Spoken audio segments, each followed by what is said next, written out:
Afternoon friend, আজকে আমরা এই ভিডিও থেকে শিখবো যে কিভাবে আপনারা জানবেন বা আমরা জানবো যে আমরা যে গাড়িতে যাব বা ট্রেনে যাচ্ছি বা বাসে যাচ্ছি, তো সেই বাসের গতিবেগটা আমরা কিভাবে আমরা মোবাইলে দেখব। ওকে, অর্থাৎ যে গাড়িতে যাচ্ছি আমরা তার গতিবেগটা আমরা কিভাবে মোবাইলে দেখব। তো এটাই হচ্ছে আমাদের যে বিষয়, তাই না?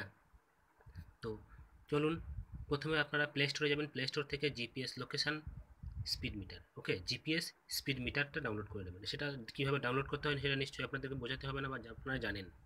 ওকে, তো আপনারা প্রথমে যাবেন প্লে স্টোরে, সেখান থেকে ডাউনলোড করে নেবেন জিপিএস লোকেশান স্পিড মিটার বা জিপিএস স্পিড মিটার। ওকে, ডাউনলোড করে নেওয়ার পর জাস্ট ওপেন করবেন। এই যে জাস্ট ওপেন করবেন, আমি আগে থেকে ডাউনলোড করে রেখেছি। ওকে, তো এবার কী করবেন, আপনারা স্টার্টে ক্লিক করবেন। ওকে, এই যে স্টার্টে ক্লিক করবেন, দেখুন এই যে মিটারটা দেখতে পাবেন, শুধুমাত্র অন করবেন।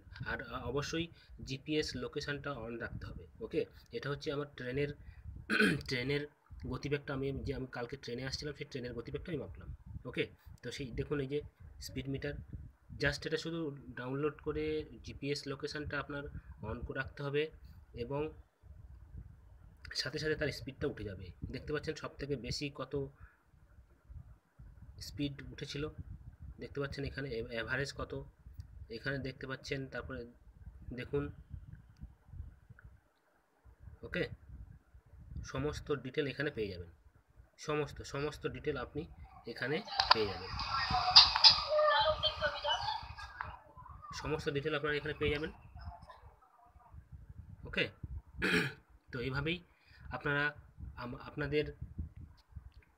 আপনারা যে গাড়িতে যাবেন তার জিপিএস লোকেশানটা সরি তার আপনার ফোনের ক্যামেরার জিপিএসটা অন করে দেবেন।